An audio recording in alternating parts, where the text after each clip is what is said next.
With Valentines around the corner, we talk about love, and it's really important to remember the importance of self-love. Here with some tips on how to build self-care and self-esteem. Self-esteem is psychiatrist Sid Khurana with Nevada Mental Health. Thank you, doctor, for being here today.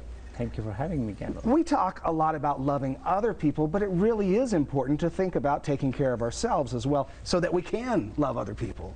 Absolutely. Well, let me take a second and talk about self-esteem versus self-love. Okay. Self-esteem is an enduring perception of our own abilities, qualities, characteristics. So it's like a movie that's going on. Whereas self-love is our sense of our own regards for our well-being, our ability of how much we are worth and how we value our own selves. You need to have self-esteem to have self-worth and self-love.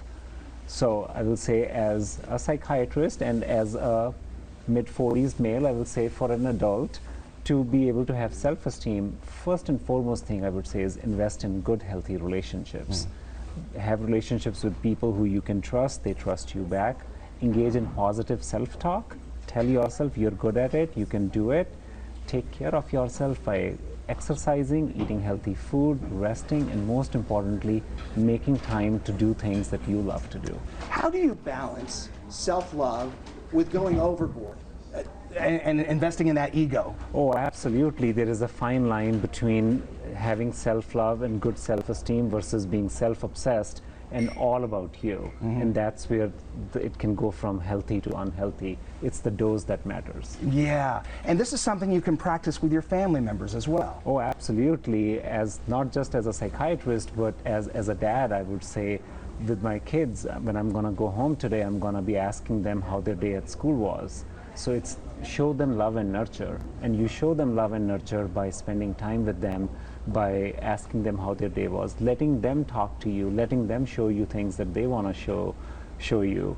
And then also have rules and expectations, set limits, praise them, reward them when they do right, and tell them that you believe in them.